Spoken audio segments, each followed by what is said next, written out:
자, 본격적으로 저희 김용삼 대기자님의 세 번째 강연을 듣도록 하겠습니다. 박수로 부탁드리겠습니다.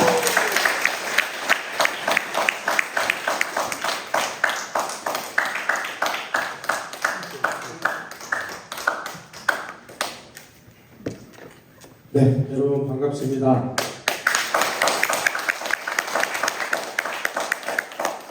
날씨가 이렇게 추운데 모기로 오시느라 고생 많으셨고요. 정경희 교수님 말씀드리면서 참 우리 현대사가 참 큰일 났구나 뭐 이런 걱정을 많이 하게 되는데 이거 다 자업자득이에요. 우리 국민들 중에 절반 이상 정도가 그런 생각을 하는 사람들을 뽑아가지고 국회로 보냈잖아요. 지금 국회라고 할 수 있는가 뭐 이런 의문일 정도로 이상한 일들이 벌어지고 있고 뭐 박정희 이승만 대통령을 독재자라고 얘기하는데 사실 원래 이 독재자의 어원을 따져보면 독재자는 나쁜 말이 아니에요. 원래 이게 로마 시대에 집정관 제도가 있었는데, 그러니까 로마가 황제정으로 가기 이전에 집정관이라고 해서 이제 두 명이 업무를 나눠서 이렇게 근무를 합니다. 그런데 국가가 이제 위기에 처해가지고 뭐 외적이 쳐들어왔거나 뭐 이럴 때는 이 두 사람이 항상 의견을 같이 해야 되는데, 이 국가 위기 상황이 되면은 의견을 합치하고 이러는데 시간이 걸리잖아요. 그래서 이런 위기 상황이 왔을 때 리더십을 아주 원활히 하기 위해서 한 사람에게 모든 권한을 다 몰아줍니다. 그게 독재관이에요. 딕타토르라고 해서. 그래서 우리 박정희 이승만 대통령을 독재자다 이렇게 얘기하면 우리는 그걸 나쁜 의미로 이야기하는데, 사실 어원으로 얘기하면 우리가 국가 위기 상황이 왔으니까 모든 권한을 이분에게 다 이렇게 위임을 한 거구나, 이렇게 우리가 이해하면 이게 뭐 독재가 그다지 나쁘다고 우리가 이해를 할 필요도 없는 거고, 때로는 정말 국가가 비상 상황이 됐을 때 때로는 독재도 필요하다. 예. 독재가 아니면 어떻게 해요? 나라 다 망한 다음에, 깡통 찬 다음에, 다 거지된 다음에, 그 다음에 후회해봐야 무슨 소용이 있습니까? 바로 이 박정희 대통령이 지금 맞이했던 이런 상황도 거의 그런 상황 비슷했다. 오죽하면은 지금 자주국방원에서 중화학공업을 다 했을까? 사실 1973년에 박정희 대통령이 중화학공업을 선언을 했는데, 중화학공업을 선언할 무렵에 우리의 경제 상태, 그 다음에 우리의 여러 가지 여건으로 봐가지고는 중화학공업을 할 수가 없는 상황이었다는 겁니다. 도저히 이거 뭐 국가적으로 여기다가 투입할 돈도 없고 기술자도 없고 그 다음에 과학자도 없고 모든 게 다 부족했기 때문에 중화학공업을 도저히 하기가 어려운 상황이었는데 박정희 대통령이 이걸 하신 거예요. 왜 했을까? 바로 여기에 자주국방을 하기 위해서였습니다. 따라서 박정희 대통령이 중화학공업을 선언했다라고 하면은 뭐 포항제철 만들고 뭐 여수 화학단지 만들고 뭐 기계공단 만들고 창원 기계단지 만들고 만드셨구나 이렇게 이해하는데, 그걸 왜 만들었을까를 생각을 하면 우리나라를 우리가 지키기 위해서는 무기가 필요했는데, 그 무기를 만드는 산업을 방위산업이라고 하는데, 이 방위산업을 하기 위해서는 철이 필요하잖아요. 그 다음에 철을 깎는 정밀 가공 기술이 필요하잖아요. 그걸 위해서 중화학공업을 했다는 것이죠. 결론적으로 더 한 가지를 말씀드리면, 세계의 모든 나라들은 무기를 만드는 방위산업을 할 때 거의 모든 나라들이 예외 없이 다 그냥 무기를 만드는 공장만 만들었습니다. 무기를 만드는 공장. 근데 그러면은 전쟁이 안 나서 계속 평화가 유지가 돼요. 그러면 이 무기 만드는 공장이 이게 돈은 많이 들고 그 직원들도 많이 있어야 되고 기계도 비싼 걸 사놨는데 이걸 돌려가지고 본전을 뽑아야 이 나라가 제대로 운영될 거 아니에요. 그런데 지금 전쟁이 안 일어나고 평화가 유지가 되면은 이 무기 공장을 유지할 수가 없어가지고 수많은 나라들이 이 방위산업 때문에 나라 경제가 완전히 거덜이 나버렸어요. 박정희 대통령은 이 오원철 수석이라든지 이런 분들의 이 조언을 받아가지고 야 우리가 무기를 만들기 위해서 중화학공업을 하더라도 이거 무기만 만들어가지고는 도저히 이거는 수지타산에 안 맞는다. 그러니 뭘 해야 되느냐? 전쟁이 날 전쟁 준비를 위해서는 무기를 만들고 그리고 평화가 유지될 때는 굳이 무기를 안 만들어도 되지 않느냐? 이때는 우리가 수출을 할 수 있는 배도 만들고 뭐 철강도 생산해가지고 이걸로 팔자. 그래서 중화학공업이라는 것이 바로 그냥 그 이전까지만 해도 우리는 뭐 와이사스나 만들어 팔고 뭐 완구나 만들어 팔고 뭐 이런 걸 하던 뭐 가발 뭐 합판 이런 거 만들어 팔던 나라에서 이제는 자동차를 만들어 팔고 가전제품을 만들고 배를 만들어서 팔고 심지어 무기를 만들어서 수출하는 나라로 돌변을 해가지고 우리나라가 이 공업화가 완성이 됐다. 그러니까 남들은 다른 나라가 아까 그 정경 의원님 말씀하셨듯이 다른 나라들하고는 달리 우리나라가 이렇게 어떤 그 기발한 방법으로 정말 그냥 뭐 농사를 져서 국민들 밥도 새끼 못 배워가지고 그냥 굶어 죽는 사람들이 속출하던 이런 나라가 살면이라고 1년에 7조 6천억 원이나 쓰는 이런 나라로 된 근본적인 이유는 바로 이렇게 정말 기가 막힌 전술과 전략을 만들어내는 창의적인 리더가 있었기 때문이라는 겁니다.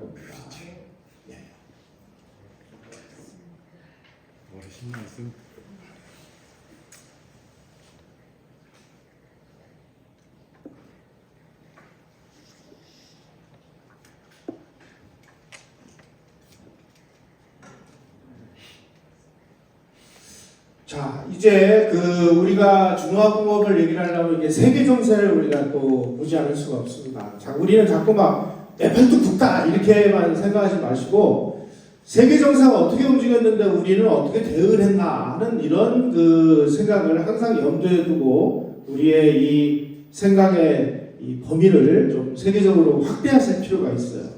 자, 미국이라는 나라가 2차 세계대전이 끝난 다음에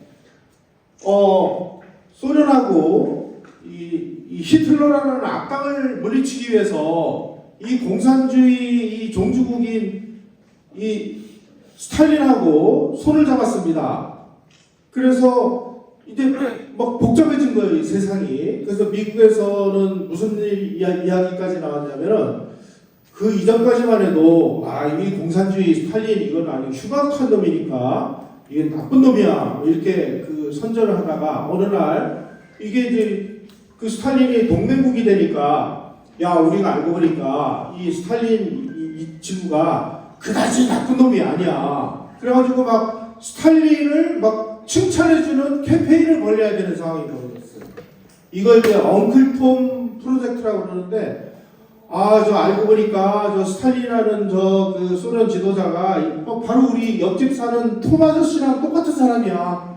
그래가지고 공산주의 나쁜 거 아니야? 막 이런 식으로 이제 얘기를 하다가 2차 세계대전이 끝난 다음에 보니까 공산주의를 수출하기 위해서 자기네들이 점령한 나라를 전부 공산화시켜버리는 거예요. 야, 알고 보니까 이게 진짜 흉악한 놈이네. 야, 이런 너 만약 이제부터 한 발이라도 더 이 자유세계를 그 침범하면 너희들이 전쟁이야. 이제부터는 우리가 공산주의를 봉쇄해버리겠어. 이게 1947년 3월 12일 날 트루먼 독트린.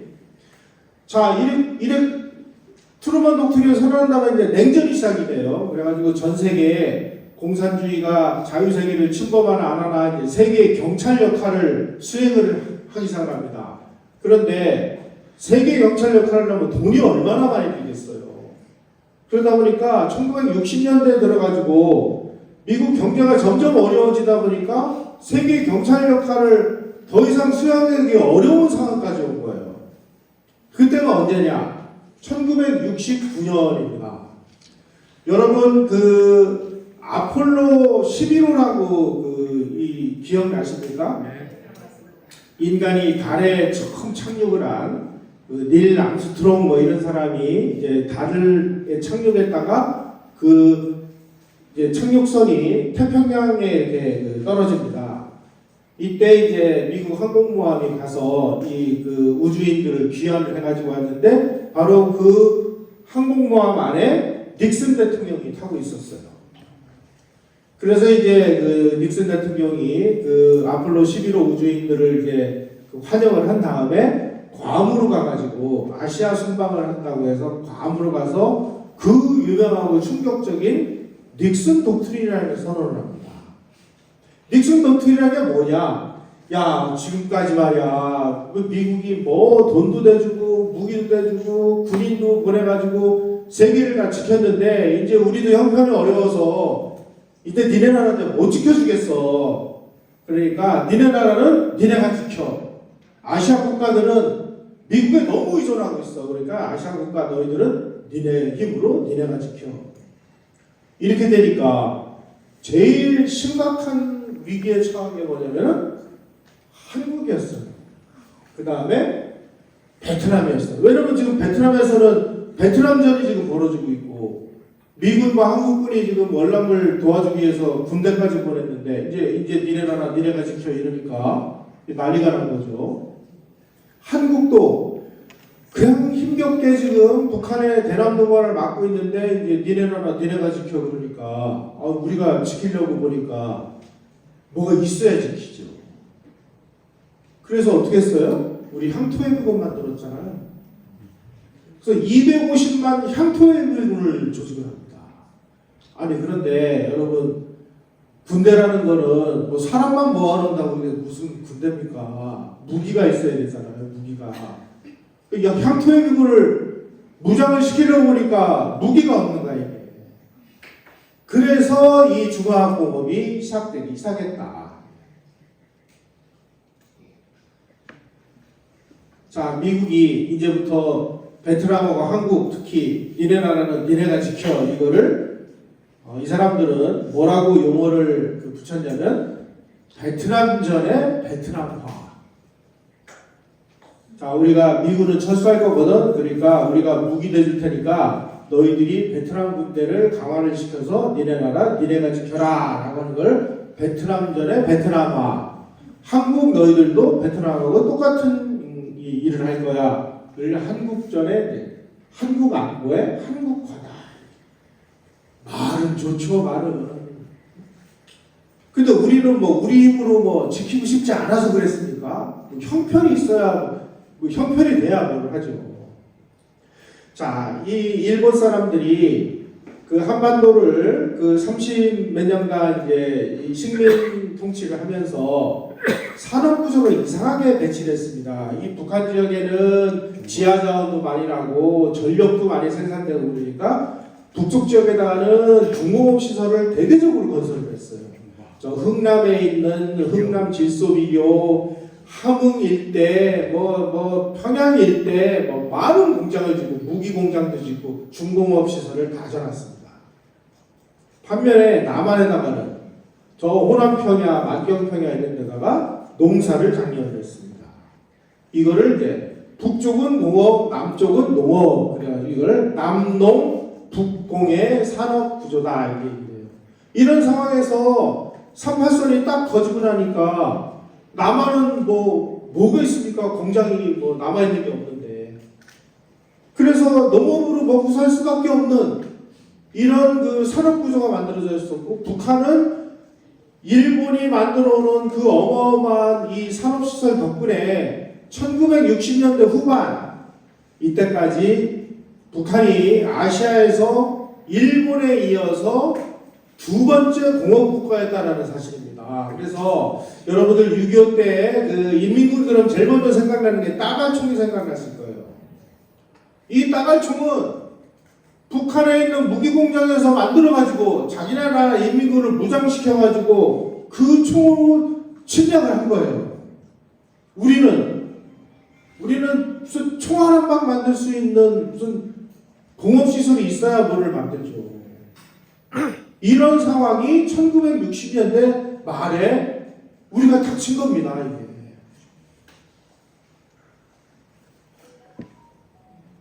특히 지금 한국군 그 5만 명이 그 당시에 우리 뭐 청룡부대는 해병대입니다. 그 다음에 메모부대 뭐 이런 부대들이 이제 그 메모부대하고 그 백마부대 이런 부대가 이제 월남전에 가서 5만 명이 월남에 가서 이제 싸우는 거예요. 그러다 보니까 우리 휴전선을 지키는 좀 부분이 아무래도 좀 취약해지니까 때는 이때다 그래가지고 이 모택동이가 야 지금 월남전을 보니까 말이야 지금 미국이 지금 월남에서 꼼짝도 못하고 좀 헤매고 앉아 있는데 김일성 너도 지금 한반도에서 베트남 같은 게릴라전을 시작을 해라. 그럼 우리가 열심히 도와줄게. 그래가지고 1968년서부터 대남 도발이 막 대대적으로 시작이 됩니다. 그 유명한 1968년 1월 21일 날 김신조가 청와대에 바로 근처까지 왔죠. 자암 터널까지. 그게 이제 1.2 사태입니다. 그러고서 이틀 후에 그 동해안 지역에서 미국 정부 수집함인 푸에블로를 납치해 갔어요. 또 그해 1968년 11월에는 울진 삼척에 무장공비 120명을 대대적으로 보내가지고 뭐 이승복 원인이 막 입을 찢어 죽이고 막 이런 끔찍한 일이 벌어졌습니다.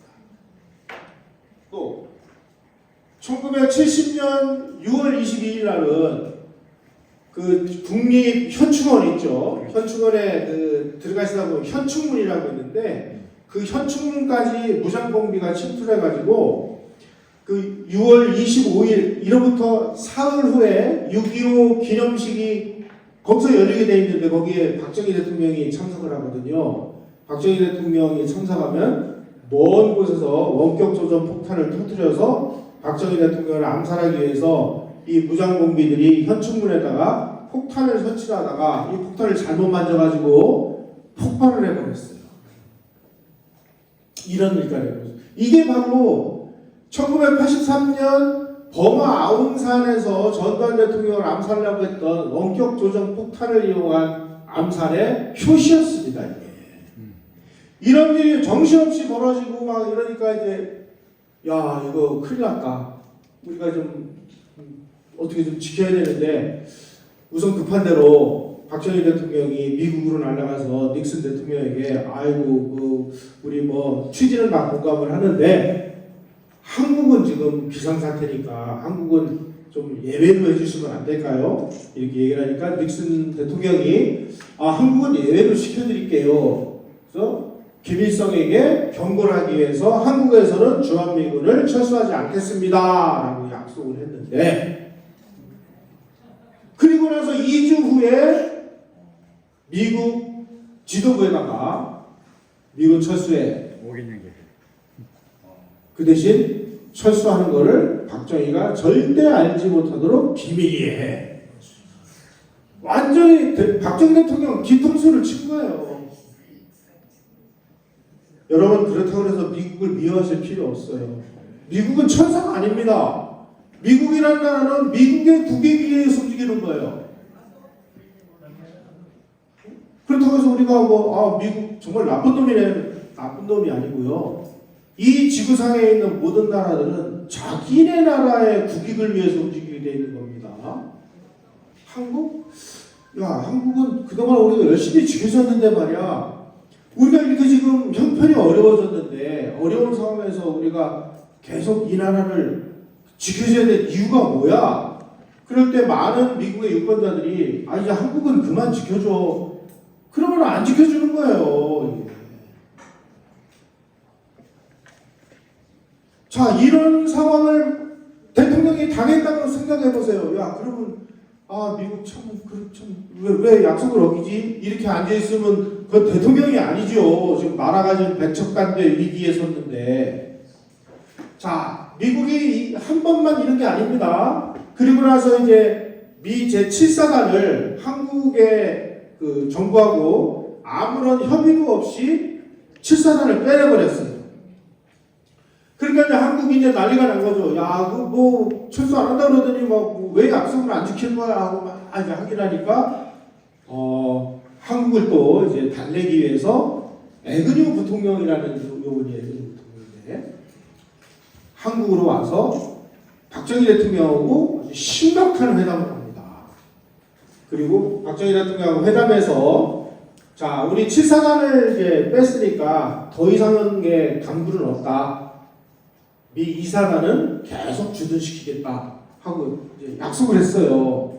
그런데 그렇게 약속을 하고 발표를 해놓고 저 이제 대만으로 가는 비행기 안에서 에그뉴 부통령이 내가 말은 그렇게 했는데 사실은 앞으로 5년 내에 모든 주한미군은 다 철수할 거야. 또다시 박정희 대통령의 뒤통수를 쳤습니다. 자, 이제는 어느 누구도 미국도 자유세계 어느 누구도 이제 우리가 남침을 당하면 도움을 줄 수 있는 나라가 없는 상황이 됐어요. 그럼 이런 상황이 됐다고 국민 여러분 큰일 났습니다 하고 한숨만 쉬고 앉아있으면 이게 지도자입니까? 지도자라는 뭐예요? 국민들 생명과 재산을 지켜주는 게 그게 국가고 대통령의 임무입니다. 그래서 국가비상사태를 선포하고 10월 유신을 선포해요. 자, 이런 그 국제적인 배경을 모르고 야, 박정희라는 사람이 말이야 10월 유신을 선포해가지고 뭐 헌법도 자기 맘대로 뜯어고치고 뭐 국회의원의 3분의 1도 막 자기가 지명하고 이거 완전히 독재자야 막 이게 욕을 해요. 그런데 사정을 알면 이렇게라도 안 하면 지금 이 나라는 누가 지키냐 말이에요. 이 교과서를 그 집필을 한 이 나쁜 그 XX들 이런 사람들을 없애버리기 위해서 선생님께서 그 지능형 폭탄을 그때 만드셨어야 되는 거예요. 확 해가지고 깨끗이 청소를 했어야 되는 건데, 참. 10월 유신을 왜 했느냐? 나라를 지키기 위해서 한 겁니다. 나라를 지키려면 지금 미국이 철수한다 그러니까 향토해무기를 만들었어요. 향토해무기를 만들어가지고 무장을 시키려고 하니까 무기가 없어. 야, 무기 만들자. 그래가지고 ADD에다가 연구를 해가지고 국산 무기 만들어. 그래가지고 이제 M1 소총, 칼빈 소총, 수류탄, 대전차 지뢰, 뭐 박격포 이런 걸 이제 만들었어요. 그래서 시제품을 만들어서 쏘니까 잘 나가고 잘 맞아요. 그런데 시제품을 개발하는 거하고 이거를 양산을 하려면 엄청난 이제 철이 필요한데 그때 우리나라에 철을 생산해서 무기를 만드는 이 특수한 강철을 생산하는 이러한 제철소가 한 군데도 없었어요. 야, 이거 큰일 났다. 어떻게 해야 되냐? 아니, ADD에서 무기는 우리가 이제 뭐 미국제 그걸 이제 그 학술 용어로는 리버스 엔지니어링이라고 하는데 뭐 대부분의 후진국들이 다 그럽니다만은 선진국에 있는 무기를 갖다가 다 분해를 합니다. 분해를 하는데 부속이 되잖아요. 이 부속을 그대로 치수를 재요. 그래가지고 조금씩만 변형을 해가지고 설계도를 해가지고 우리가 이 모형을 깎아가지고 조립을 해. 그러면 이제 개발을 할 수 있는 거예요. 근데 개발했는데 이거를 생산을 해야 되는데 철이 있어야 생산. 자, 이제 철 만들기 위해서 포항제 철을 만들어야 되고 특수강 뭐 산미 특수강 뭐 이런 그 특수한 강철을 만드는 이런 그 제철소를 만들려면은 지금부터 10년의 세월과 100억 달러에 달하는 어마무시한 돈이 필요해요. 투자해야 됩니다. 그런데 박정희 대통령이 삼선 개헌을 했어요. 삼선 개헌을 해가지고 삼선 개헌을 한 그 임기가 1975년에 끝나요. 자, 내가 지금 막 그 방위산업 중화학공업을 시작을 해도 75년이면은 다 끝나는데 이제 앞으로도 그 7년 8년을 더 투자를 해야 되는데 그 다음 그 대통령으로 당선이 유력한 사람이 누구였냐면은 김대중이었습니다. 김대중이라는 사람은 박정희 대통령하고는 정반대의 이 대한민국을 말아먹기 위해서 태어난 인간 아니겠어요? 맞습니다. 예. 저는 뭐 간첩 1호가 간첩입니다. 예. 김대중, 김영삼이는 간첩인지 아닌지 잘 모르겠고 간첩 아닙니다. 김대중은 이건 제가 보기에는 간첩입니다. 두 번째는 이제 노 머시기고 세 번째가 이제 문 머시기 그래가지고 이제 이 3대 그 간첩들이 있죠. 자, 그러면 김대중이가 만약에 당선이 되면 이 사람은 뭐라고 주장을 했냐면 대중경제론이라는 걸 이제 발표를 했습니다. 대중경제론의 핵심이 뭐냐? 야, 박정희가 수출 주도형 공업화 전략이라고 해서 난리를 치고 있는데 무슨 놈은 수출 주도냐?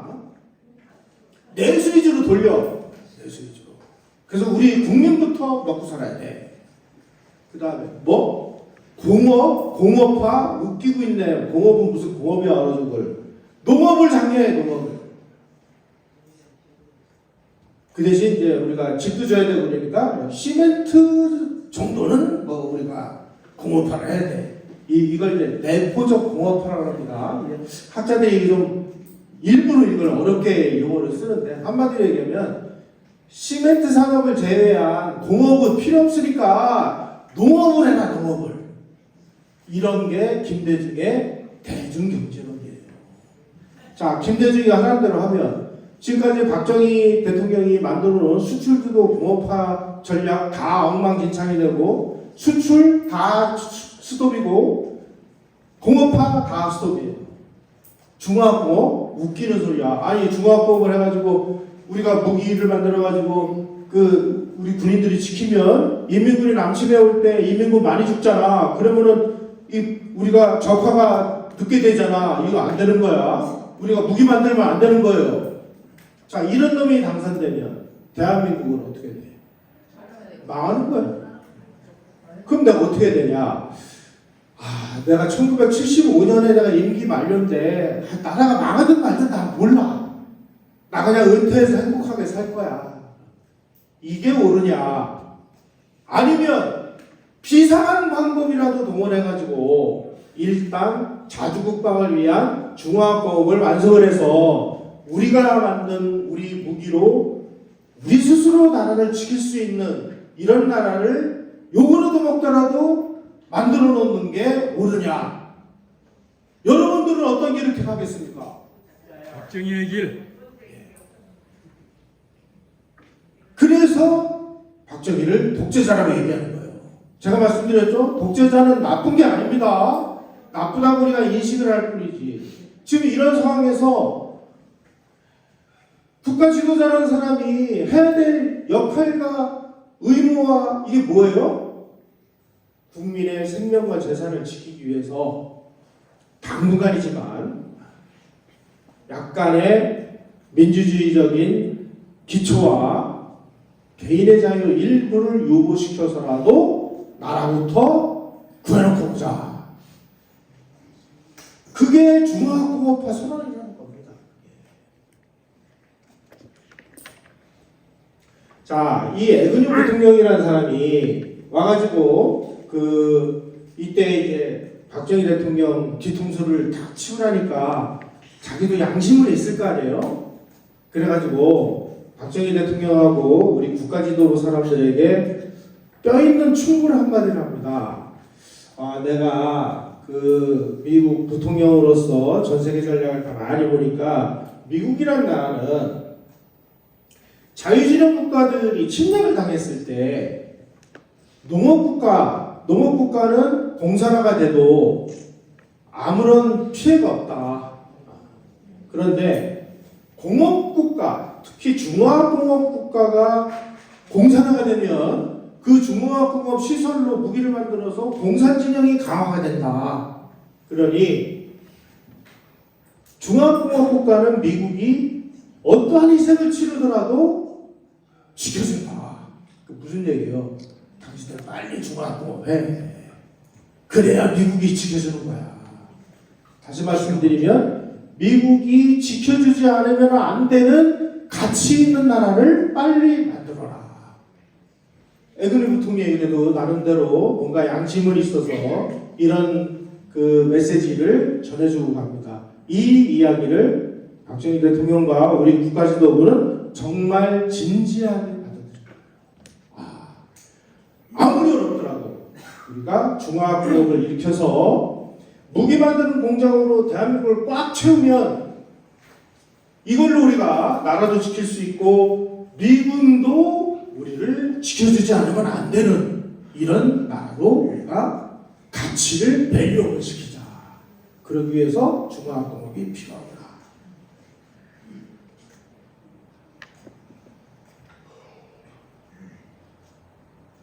이건 제가 아까 말씀드렸습니다. 그래서 우선 급한 대로 예비군을 무장시키기 위해서 70년 8월 6일 날 아까 그 말씀하셨듯이 그 국방과학연구소를 ADD라고 이렇게 얘기하는데 연구소를 이제 개소를 하고 여기에다가 국산 무기를 개발을 하되 지금 한시가 급하니까 마치 번개치듯이 빨리 만들어라. 그래서 이 국산 무기 개발 사업의 암호명이 번개 사업이었어요. 번개치듯이 빨리 만들어라. 그래가지고 이 ADD 계신 분들이 퇴근도 못하고 그냥 사무실에다가 야전 침대를 펴놓고 그때서부터 그냥 정신없이 이제 그야말로 번개불에 통 튀겨 먹듯이 개발을 합니다. 뭐뭘 했느냐? 애만소총, 카빈소총, 기관총, 60mm, 81mm 박격포, 3.5인치 로켓 발사기, 대인지뢰, 대전차지뢰 8가지를. 그때 고생 많이 하셨을 겁니다. 그래서 이제 태릉하고 해운대에서 시범 사격을 했는데 미국제 무기보다 더 잘 만든 거예요. 왜냐하면 미국 무기 이런 거는 이제 개발한 지 이미 몇십 년 됐으니까 그걸 우리가 싹 리버스 엔지니어링을 하면서 조금 더 현대화 시켰기 때문에 개발했는데 이게 50발, 100발 쏠 때는 괜찮았는데 한 500발쯤 쏘니까 막 총신이 갈라지고 포신이 깨지는 이런 일이 벌어진 거예요. 철이 없으니까.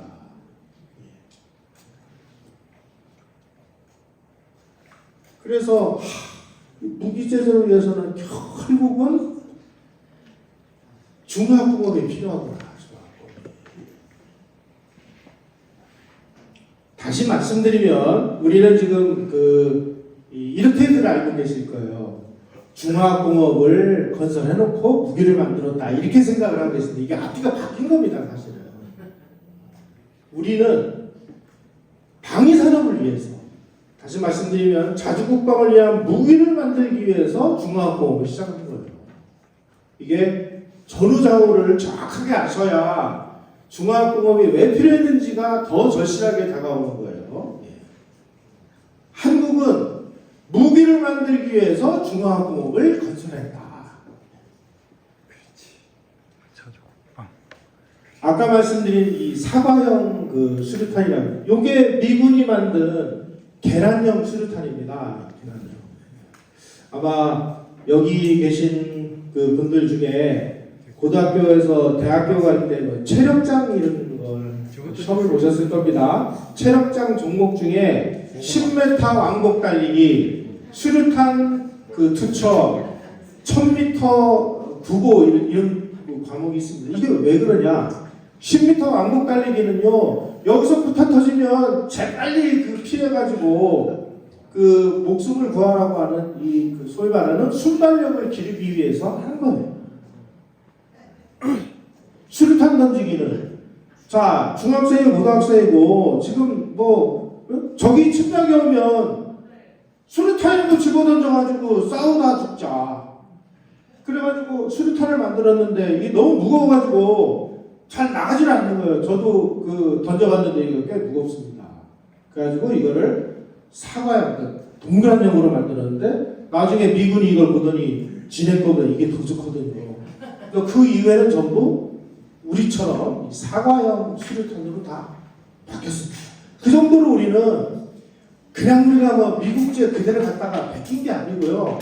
이런 어떤 창의적인 아이디어들을 이 무기를 만드는 이 ADD에 이 계신 분들이 전부 이 그 애국하는 마음으로 특히 그 M1 소총 같은 거는요 굉장히 무겁습니다.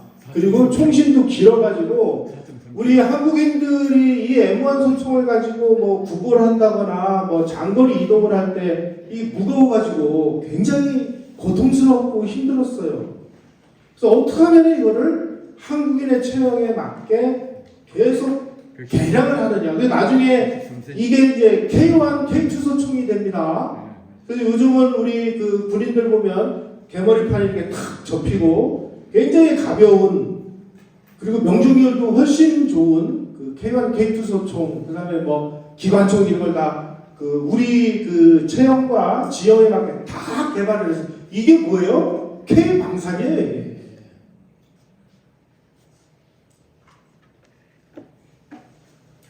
10월 요시는 왜 선포했냐? 제가 아까 말씀드렸잖아요. 중화학공업을 시작했는데 시작하면은 이거 뭐 75년이면 내 임기 끝나는데 내 임기 끝나면 김대중 아니면 김영삼이가 될 텐데 저 시대의 또라이들은 어떻게 하면 이 나라를 갖다가 북한에다 갖다 바치나만 연구하는 놈들입니까? 이놈들은 믿을 수가 없다. 그러니 내가 75년도에 내가 임기 끝나서 집에 가가지고 편안한 노후 생활 이건 나중에 하더라도 내가 욕을 얻어먹더라도 내가 중화학공업만을 끝내가지고 무기를 만들어서 이 나라를 스스로 지키고 미군이 철수하지 않는 나라를 내가 만들어 놓고 그리고 나서 어떻게 하든지 말든지 욕을 얻어먹든지 그러겠다. 내가 이런 걸 하는데 정 억울하면 나 죽은 다음에 내 무덤에 침을 뱉어라 이놈들아. 나는 일을 해야 되겠다. 이게 10월 유신 선포입니다. 그래서 그 중화학공업을 실질적으로 그 박정희 대통령하고 같이 이제 그 추진을 한 오원철 수석은 자기가 쓰신 그 책에 정말 한국 사람들 이 바보 같은 한국인들아 정신 차려라. 10월 유신이 중화학공업이고 중화학공업이 10월 유신이다. 무슨 뭐 독재를 위해서 어쩌고 저쩌고 하는 거는 다 저게 이 좌익들의 소위 말하는 선동 공세다. 쓰라리지만 중화학공업을 위해서 10월 유신을 선포한 게 우리의 역사적 사실이었다. 이렇게까지 본인의 그 책에다가 써놓으셨습니다. 이런 그 배경이나 이 국제정세 이런 거를 다 제껴놓으면 자, 요 부분만 보면 아니 무슨 뭐 헌법 효력을 정지를 시키지를 않나 대통령 임기가 6년인데 임기 제한이 없어요. 그것만 보면은 대통령 마르고 닳도록 할 수 있는 거예요. 야 이거 종신 총통제 아니냐. 더군다나 국회의원의 3분의 1을 대통령이 지명을 해? 이거 언제 독재자 아니야. 그 다음에 뭐 이 법관, 대법관 뭐 법원 판사들을 대통령이 임명을 해. 요즘에 저는 그랬으면 좋겠어요. 이거 아니 지금 요즘에 한창 그 난리가 났던 그 권순일 대법관 고등학교 때 같은 반이었습니다. 나 이런만 보면 정말 뭐 뚜껑이 열리기 일보 직전이에요. 선생님이 그때 진흙탄을 빨리 만드셨어야 되는 거예요. 없으니까 좀 이런. 자, 배경을 얘기를 안 하면 이런 것만 얘기하면 이거 무지하게 나쁜 그야말로 막 천연공로할 이런 사람이 되는 거예요. 근데 그 시대 상황을 알면 오죽했으면 저랬겠나. 오죽했으면. 자, 여러분, 우리 역사에서, 특히 우리 현대사에서 군인들이 그 두 차례 정변 비슷한 일을 그 두 차례를 경험을 했습니다. 나쁘게 얘기하면 민주주의 후퇴라고 얘기해요. 그런데 있는 그대로 현실을 들여다보면 1961년에 5.16이 안 일어났으면 대한민국이 어떻게 됐겠어요? 지금 농사 짓다가 그냥 그 농사도 우리가 비료가 없으니까 다 뭘로 졌어요? 전부 인분을 가지고 농사 졌잖아요. 그래가지고 외국 사람들이 한국에 와서 가장 기억나는 게 뭐냐 그러면 맑은 서울 하늘과 인분 썩는 냄새라고 그랬잖아요. 그런 나라가 됐을 거예요. 그런 나라가. 그러니까 이 나라의 이 국민들이 합리적인 판단과 이성이 있어서 박정희 같은 이런 사람이 내가 그 대통령 좀 한번 해보겠습니다 하고 군복 벗고 출마를 했다고 쳐요. 그때 그 국민들이 박정희라는 이 지도자를 선거를 통해서 이 사람을 대통령으로 선출했을 가능성은 몇 프로라고 보십니까? 더군다나 이 양반은 남노당 경력도 있어요. 그런 사람을 대한민국 국민이 지도자로 뽑을 수 있는 그 정도로 대한민국 국민들의 합리적인 판단력이 높다고 생각하십니까? 아니요. 만약에 그렇다면은 이재명 같은 사람이 하마터면 당선될 거나 이런 일은 왜 벌어진 거예요? 그 다음에 1980년에 전두환의 502 출범을 안 했으면 어떻게 될 것 같습니까, 여러분? 나라 망했지. 나라 망한 거예요. 자, 5.16 때 국가재건 최고회가 만들어져서 국가재건 최고회가 도대체 무슨 일을 했는지를 보니까 지금 정치학자들은 야, 이거 군사 쿠데타를 합리화하기 위해서 이런 얘기를 했다고 하는데 제가 국가재건 최고회의 그 일지를 보니까요. 이승만 대통령까지는 농업사회였잖아요. 그래서 박정희 대통령이 이걸 공업사회로 만들려고 하는데 공업사회에 필요한 어떠한 법률과 제도와 인프라와 인력 이런 게 아무것도 없는 거예요. 3년 동안 농업국가 한국을 공업국가로 만들기 위해서 필요한 기본적인 법률을 제정하고 시스템을 만들고 인력을 키우고 하는 과정이 국가적 최고회의였습니다. 똑같은 의미에서 1980년에 국가보위 비상대책위원회하고 국가보위 입법회의가 만들어져요. 국보위 자료를 보니까요. 정치학자들이 이렇게 얘기합니다. 전두환이가 최규하로부터 정권을 찬탈하기 위한 프로그램을 만드는 과정이었다. 제가 그 자료를 보니까요.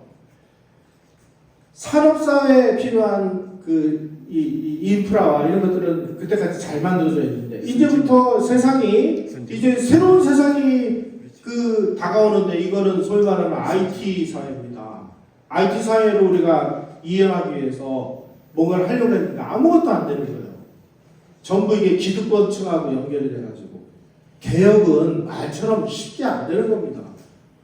그래서 이 산업사회 한국을 정보사회 한국으로 뜯어고치기 위한 법률과 제도와 인프라와 인력을 정비하고 구축하고 거기에 따르는 모든 시스템을 다 바꾼 과정이 국보였다. 전자통신. 예.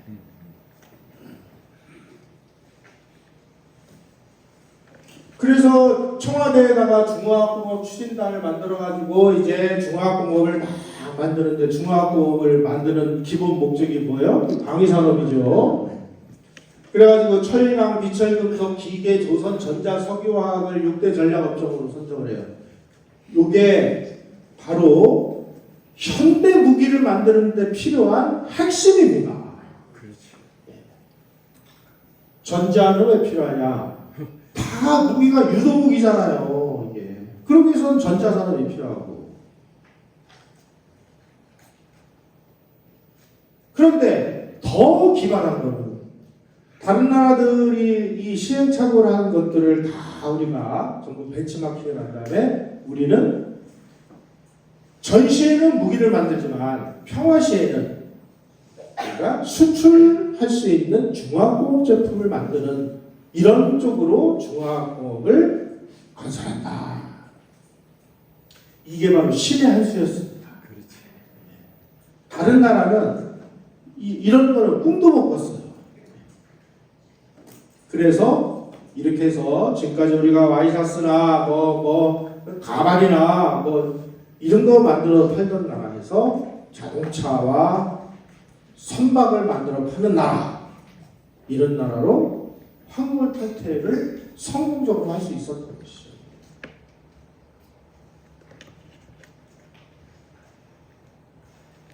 박정희 대통령이 본인이 이렇게 얘기합니다. 경부고속도로하고 포항제철 이 두 가지는 이게 필생의 역작이다. 필생의 역작이라는 건 뭐냐? 다른 사람은 절대로 해낼 수 없는 일이라는 뜻이에요. 지금 그 포항제철을 우리가 건설한다고 하니까 국제 전문가들이 한국 같은 나라에서 무슨 제철소를 만들어 사다 쓰면 되지. 쟤네들 말이야 분명히 저거 제철소 만든다고 해서 정치자금이나 뺏기 위한 이 쇼일 거야 이게. 그러지 말고 우리 말 들어. 이런 거 사갔어. 온갖 그냥 이런 유혹을 다 뿌리치고 왜 박정희 대통령이 포항제철에다 목숨을 걸었느냐. 아니 방위사령을 하기 위해서 총환자를 만들려고 해도 특수강책이 필요하잖아요. 쇠붙이가 있어야 뭘 하죠. 그래서 쇠붙이 없으면 방위사령은 이게 존재할 수가 없는 겁니다. 우리가 무슨 조선시대나 이런 데 살았으면 그때도 대장간에서 이런 거 하는 이런 걸 해가지고 무슨 몇 개나 만들겠어요. 그래서 이 포항제철을 만들고로 인해서 우리나라 중화공업이 단숨에 세계 최고 탑 수준으로 올라간 거죠.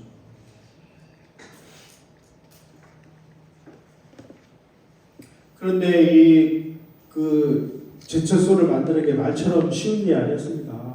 나중에 하다가 안 되니까 김한길이라는 사람을 부총리로 앉히고 자 이제 목숨 걸고 중화공업의 핵심인 제철소를 만드시오. 정책은 김학렬 부총리에게 맡기고 포항제철의 실제 건설은 박태준에 대한 것입니다. 여러분 박태준이라는 분에게 왜 박정희 대통령이 포항제철 건설을 맡겼는지 아시는 분 계세요? 육사세 때. 네, 육사세 때. 육사세 때 교관이셨다면서요? 예. 그 교관하고 포항제철하고 무슨 관계가 있어요? 그 전에 공기업을 한번 맡겨봤는데 적자 공기업을 공짜를 가다 이거 당연히 좀 수준이 있다. 땡. 청명결백 추진력. 왜 박태준이었나? 일본에서 제철을 공부했다고 그러더라고요. 옛날에. 정답입니다. 그 당시에 대한민국에 존재하는 그 많은 인재 중에서 일본 사람들이 통치하던 시대에 와세다 대학교에 채광야금과라는 학과가 있었습니다. 채광야금과. 이거 뭐냐? 철 만드는 기술을 가르치는 학교예요. 대한민국 그러니까 한국인 중에 일제시대에 와세다 대학교 채광야금과를 졸업을 한 전문가가 딱 3명이에요. 3명. 첫째, 과학기술처 장관을 했던 최영석 박사. 왜 이 사람이 과학기술처 장관을 했는지 이제 이해가 가세요? 철이 뭔지를 아니까. 둘째, 강원 산업을 만든 정인욱 회장. 셋째, 박태준 회장.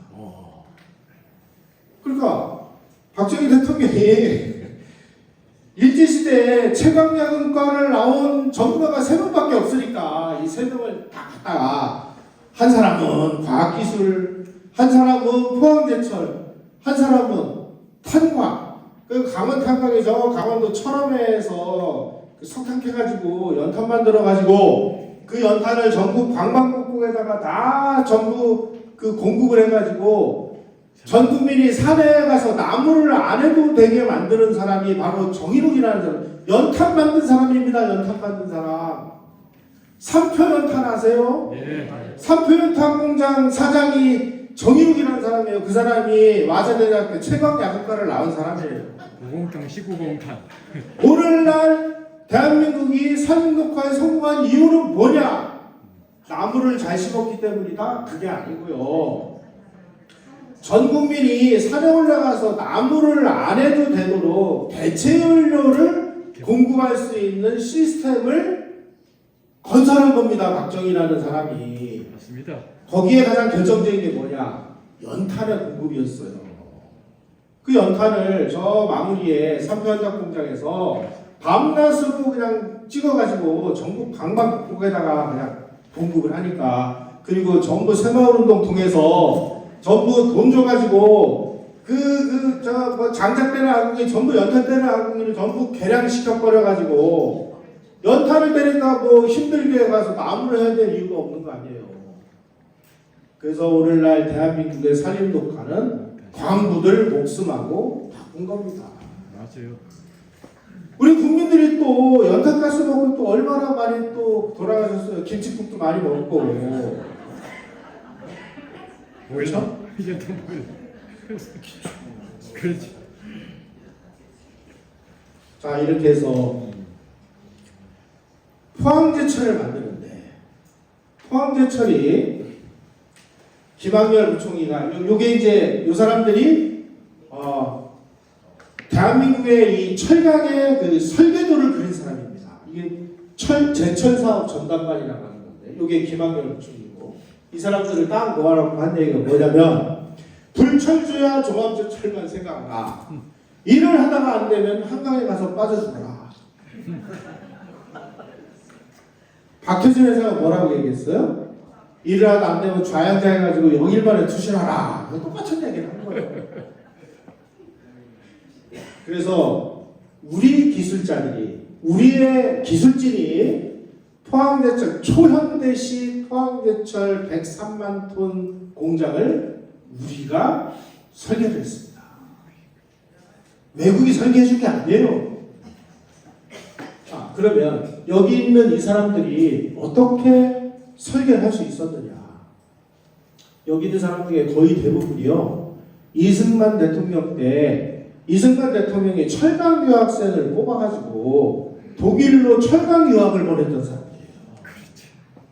다시 말씀드리면 박정희 대통령 시절의 포항제철은 이승만 대통령이 길러낸 이 철강 인재들 덕분에 성공을 했다. 그 중에 한 사람이 이제 김재환 박사라는 분인데, 그분이 제가 살아계실 때 제가 열심히 인터뷰를 했는데, 이승만 대통령 때 철강 유학생을 뽑는다고 해서 이제 시험을 봐서 합격을 했어요. 그래가지고 이제 경무대로 와서 돈을 받아가라. 그래가지고 이제 경무대로 갔더니 이승만 대통령이, 야, 이 아가들아, 참다운 국가의 독립은 제철소를 만들어서 우리 힘으로, 우리 기술로 철강을 만들어야 진짜 독립이다. 우리 지금 절반밖에 독립이 안 된 거다. 철강을 빨리 만들기 위해서 여러분들이 가서 한시도 다른 그 일에 신경 쓰지 말고 빨리 기술 배워가지고 돌아와서 제철소 줘라. 그 꿈이 이때 실현이 된 겁니다. 이때. 이 사람들 거의 대부분이 소위 말하는 이승만 키즈들이에요. 그래서 우리가 우리 역사를 자꾸만 이렇게 단절시켜서 생각하지 마시고, 이승만 때 깔아놓은 이 수많은 투자들이 박정희 시대 와가지고 꽝 하고 대폭발을 했다. 그 중에 하나가 포항제철입니다. 특히 우리 포항제철을 만드는데 일본 사람들의 도움이 결정적이었습니다. 이 아리가 도시이코라는 분이 신일본 제철 기술 부분인데, 한국이 뭐 그 설계도 가지고 왔다고 해서 이 사람은 이제 일본에서 아주 유명한 철강 그 전문가인데 뭐 그저 그런 걸 가져왔겠거니 또 보니까 어이쿠 이게 뭐야? 이대로만 하면 성공하겠구나. 그래서 이 아리가 도시쿠라는 사람이 일본 정부를 설득해서 이 정도면 한국은 충분히 성공합니다. 우리가 도와줍시다. 라고 적극 나서서 대일 청권 자금을 받아서 우리가 철강 공장을 질 수 있게 도움을 준 사람이 이 아리가 도시쿠라는 사람이고, 이 사람이 또 우리가 제철소를 포항에다가 질 때 기술 고문으로 한국으로 와요. 그래서 제철소의 이 용광로 고로라고 하죠. 고로를 보면은 이렇게 내화벽돌이라고 해서요. 수천도 온도를 견디는 벽돌이 있어요. 그 벽돌 만드는 기술까지 이분이 다 지도를 해줬습니다. 왜 그랬느냐?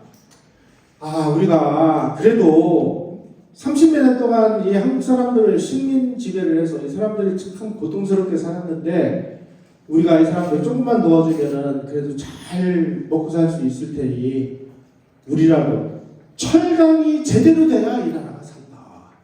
그래서 이 제철소만큼은 정말 우리가 확실하게 도와주자. 확실하게 도와줬는데, 오늘날 포항제철에 가면 그 철강 그 홍보관이 있어요. 철강 홍보관에 가면 다 박태준이가 있대요. 사실은 박정희 대통령 이름도 없어요. 아니 이런 인간들이, 이런 배은망덕한 인간들이 다 있냐고요. 이 사람들이 도움 준 거, 정말 그때 일본이 우리한테 이런 도움 줘서 우리가 빨리 일어나가지고 대한민국 이렇게 산업화 건대하는데 참 고맙다. 당신들의 이 도움을 우리 정말 지금이라도 우리가 정말 고맙게 생각한다. 이런 거 한마디 넣어주면 어디가 무슨 뭐 지진이나 뭐가 납니까? 맞아요. 이런 거는 다 지워버렸어요. 요 사진 하나만 있더라고. 요 사진.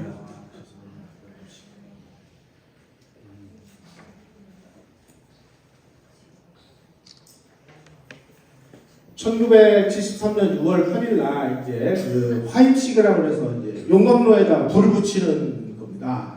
그 용광로에 불을 붙이는 장면이 이용계이자의 신문에 실렸는데 거기에 이런 대목이 나와요.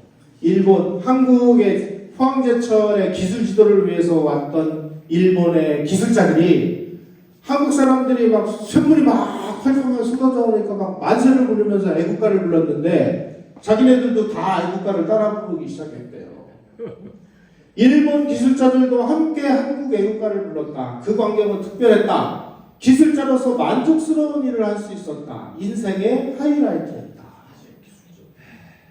일본 엔지니어들이 이 정도로 한국을 도와준 사실을 우리가 밝히면 어디가 덧납니까? 글쎄 말이에요. 다행히 2011년 12월 12일이 우리나라 이 무역에 있어서 아주 기념비적인 날입니다. 수출 수입량을 합쳐서 1조 달러를 돌파를 했어요. 그때 우리 정부가 1조 달러를 기념하기 위해서 그때 우리에게 결정적인 도움을 준 외국인들을 세 분을 선정을 해서 이 세 분에게 동탁산업원장을 출선했는데 그 중에 한 분이 아리가 도시고, 또 한 사람은 현대 포니를 디자인을 한 주세페 주지아로라고 하는 이탈리아의 자동차 디자이너, 또 한 사람은 우리나라에다가 그 컨테이너선을 만드는 기술을 준 스코틀랜드의 그 선박 기술자인데 제가 이름을 좀 잊어먹었습니다. 저 이제 머리가 좀 나빠가지고 세 사람이 동탁산업원장을 줬어요. 그나마 뭐 그래도 고마움을 표시를 한 셈이 됐죠. 이때서부터 막 철이 쏟아져 나오니까 대한민국의 이제 방위 산업은 날개를 달기 시작한 거예요. ABD에서 만든 막 이런 그 설계도 갖다가 이제 마구 찍어내는 겁니다. 특히 우리 이 방위 산업은 특별한 게 뭐냐면은 정말 저는 이 부분이 기발했다고 보는데 무기라는 거는요 다 분해해놓고 보면 그냥 부속일 뿐이에요. 이 부속들을 각 기업들한테 이제 나눠서 준 겁니다. 야 너희들은 포식 갖고 너희들은 뭐해 그래가지고 그러다가 다 모아가지고 탁 조립을 하면 무기가 되는 거예요. 막 이제 그 부품을 만들다가 이제 부품은 됐고 이제 산업을 위한 걸 만들어. 그러면 뭐 부품 만드는 회사가 뭐 무슨 뭐 지게차도 만들고 막 굴삭기도 만들고 막 배도 만들고 막 이러는 거예요. 우리는 양수 겹장이었다. 이게 저는 정말 획기적인 그 방법이었다고 생각합니다. 이걸 누가 만들었어요? 박정희와 오원철 같은 분이 만들었어요. 누구는 뭐 이런 얘기를 해요. 아, 그거 오원철이 다 한 거 아니냐. 아이디어는 오원철이 냈을지는 몰라도 오원철이라는 사람이 그 정도로 아주 비상한 재주를 가지고 있는 사람이라는 걸 알고 그 사람을 그 자리에다 픽업을 해서 돈을 주고 조직을 만들어주고 미션을 주고 네가 해야 될 일은 이거야 라는 권한을 부여한 사람은 박정희 대통령이라는 거예요. 김영삼이나 김대중 때 이 쪼다 같은 인간들이 무슨 어디 가서 맨날 돌팔매 하나 던지고 자기네 나라 해코지하기 위해서 별짓을 다한 간첩 비스무리한 놈들을 전부 국가유직에 앉힌 거하고 비교를 해보세요.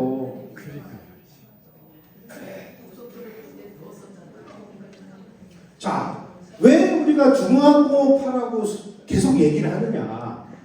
아니 우리가 야 우리 지금 방위산업 막 세게 하고 있어. 그러니까 너희들 막 정신 차려 이렇게 얘기하면 주변국에서 다 긴장하지 뭐. 아 니네 그 방위산업 열심히 하면 도와줍니까?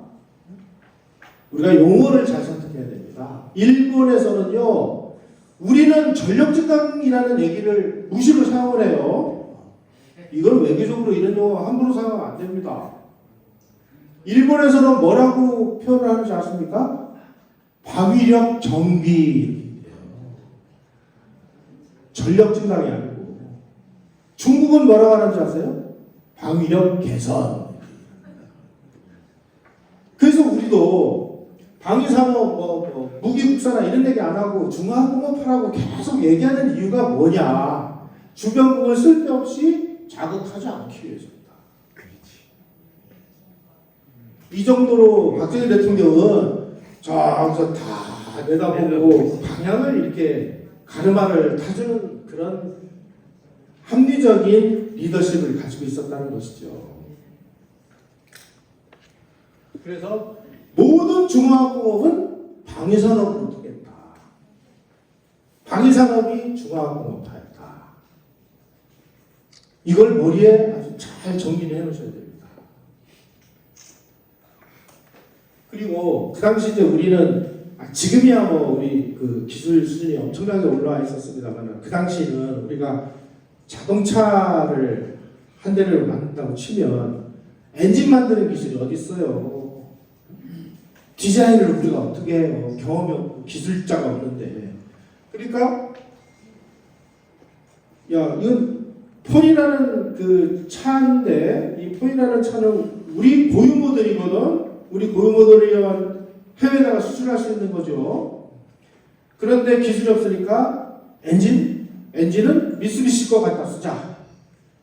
미쓰비시 거 갖다 쓰는 동시에 현대자동차에다가는 너희들 앞으로 5년 이내에 요 미쓰비시 엔진보다 더 좋은 거 똑같이 만들어. 한쪽에서 일본 거 사다가 쓰면서 한쪽에서는 이거 다 분해해서 또 리버스 엔지니어로 엔진을 만드는 겁니다. 그게 다 국산하는 거예요. 디자인은 세계에서 이 주세페 주지아노가 제일 잘한데, 그러니까 주지아노한테 찾아가서 야 우리가 우리 고유 모델 자동차를 만들어야 되는데 디자인 좀 해달라. 나 디자인이 비싼데 돈 줄게. 주지아노한테 비싼 돈 주고 설계 그 디자인 해가지고 가지고 와서 국내에서는 뭘 했느냐? 유리 만들고 시트 만들고 그 다음에 바퀴 만들고 뭐 이래서 우리가 시작을 해가지고 하나하나 진구해나가면서 다 국산으로 만들어서 오늘날 지금 대한민국에서 뿐만이 아니라 전 세계에서 현대자동차는 제가 얼마 전에 미국에서 온 전문가한테 들은 얘기인데 지금 한국의 이 현대차가 일본 중고차 값보다 훨씬 더 비싸게 팔린다는 걸 알고 계십니까? 이런 나라가 됐습니다. 대단해. 중고차 가격이 더 비싸. 자, 이제 그 기본적인 그러니까 예비군을 무장시킬 수 있는 건 이제 됐어요. 그 다음으로 야 우리가 전쟁을 언제까지 박격포만 쏘면서 이거 할 거냐? 저 평양을 그냥 한 번에 아주 아장을 낼 수 있는 이런 그 미사일이 필요하다. 그래가지고 이제 그 71년 12월 26일 날 미사일 개발하라. 비밀 지령을 내립니다. 75년까지 사거리 200km의 국산 지대 미사일 개발하라. 그러니까 또 ADD에서 이제 막 완전히 비상이 걸렸죠. 그래가지고 그 좀 늦어졌죠 이게.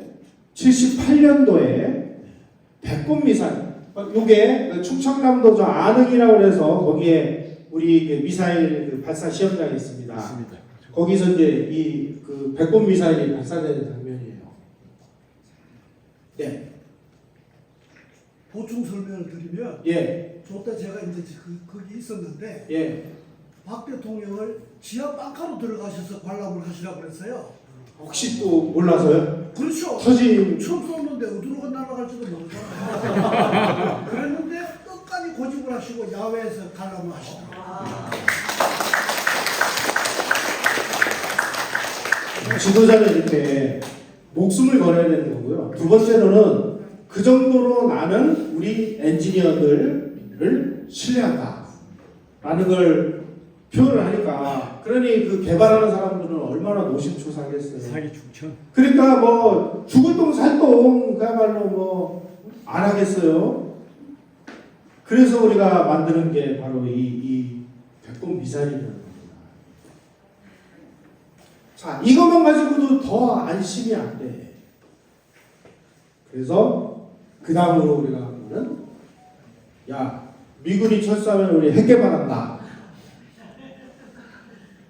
그래서 72년 9월 8일날 오원철 수석이 박 대통령에게 원자 핵연료 개발 계획이라는 이제 위장명으로 개발 그 계획을 보고를 했는데 그 원자 폭탄에는 두 가지 정도가 있습니다. 하나는 플루토늄으로 만드는 폭탄, 하나는 우라늄으로 만드는 폭탄인데 기술적으로는 플루토늄으로 만드는 게 조금 쉽습니다. 그래서 대부분의 이 원자 폭탄을 개발하는 나라들은 플루토늄부터 먼저 만들고 플루토늄에 성공을 하면 그 다음에 우라늄으로 넘어가게 되어 있습니다. 북한도 똑같은 방식을 따랐어요. 그래서 우리도 먼저 플루토늄탄으로 가자. 그리고 핵무기를 개발하기 위해서는 이제 그 고순도 그 핵연료, 핵 폭탄 연료, 플루토늄 때문에 가시게 됐어. 예. 그거는 그 월석에 있는 그 캔두형 중수형 원자로 해서 그 사용 후 핵연료를 꺼내서 이걸 재처리해서 얻는다. 그래서 연간 200kg 정도를 우리가 확보를 하자. 그래서 이제 시작을 합니다. 그래가지고 15억에서 20억 달러 정도, 소요 기간은 6년 내지 10년. 그래가지고 제일 먼저 이제 기술자들을 전 세계에서 불러모읍니다. 그래서 주재양 박사를 그 스카우트를 해가지고 이분을 통해서 해외에 있는 한국인 과학자 20명을 유치해서 핵폭탄을 개발해요. 이것도 어디서 했냐? ADD에서 한 거예요.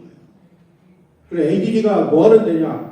괜히 뭐 대전기계창이라고 붙인 게 아닙니다, 이게.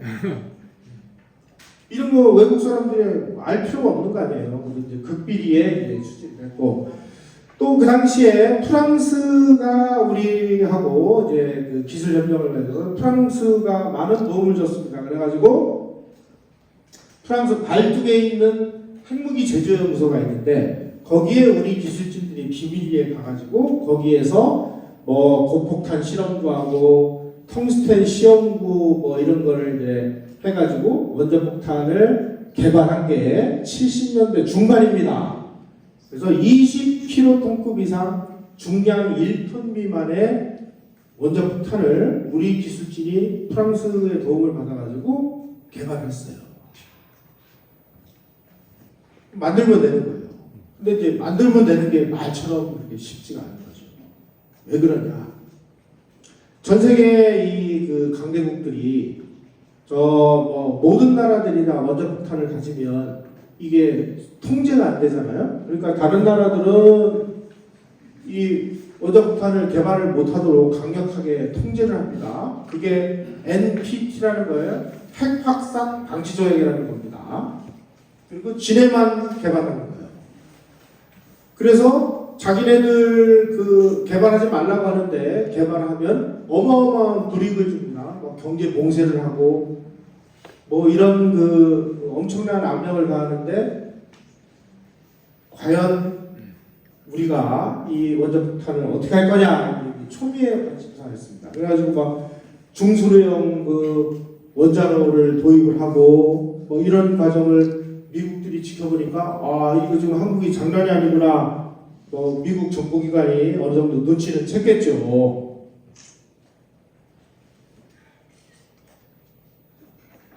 그런데 인도가 원자폭탄을 개발하면서 우리나라가 그 불똥을 맞았습니다.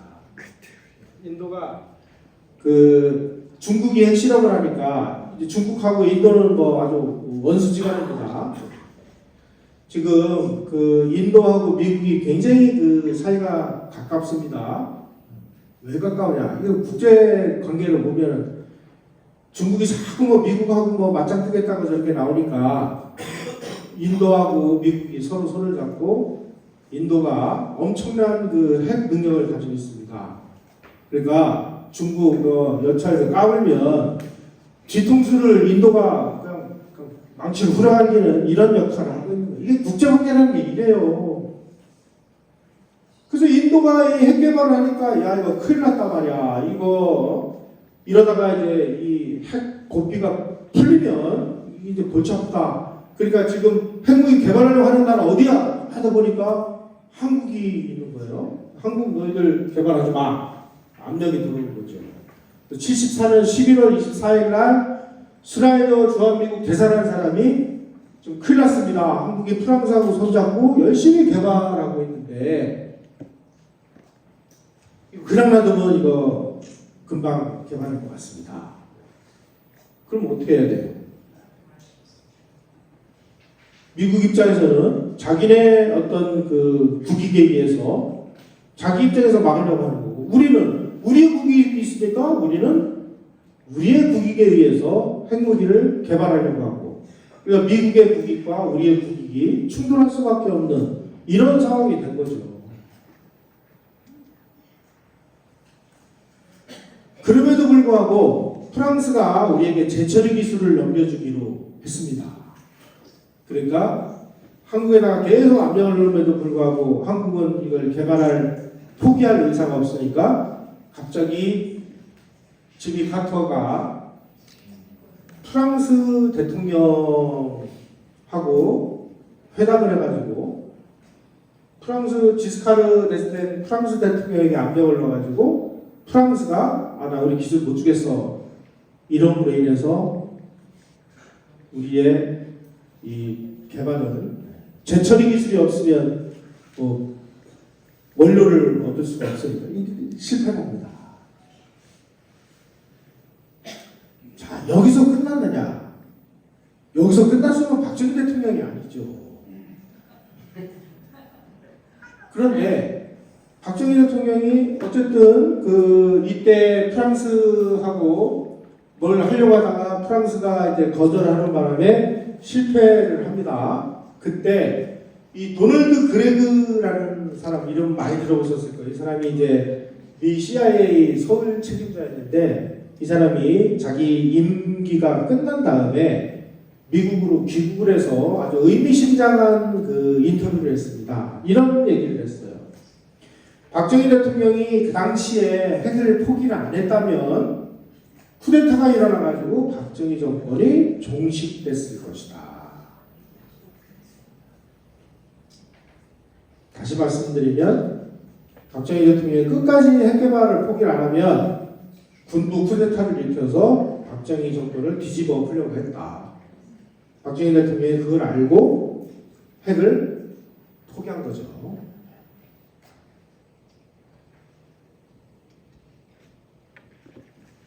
자, 그런데 박정희 대통령이 또다시 그 시작을 한 이유는 뭐냐면 북한의 핵개발 정보가 입수됐기 때문입니다. 북한도 1970년대부터 핵물리학자들을 소련으로 보내고 중국의 미사일 개발자들을 보내가지고 북한도 그 개발을 하려고 했고, 야 이거 그냥 놔두면 이거 큰일 나겠구나. 미국이 아무리 반대를 하더라도 우리의 국가 안보를 위해서 어쩔 수가 없구나. 그래가지고 다시 핵개발을 시작을 했는데요. 이번에는 조금 방법을 바꿉니다.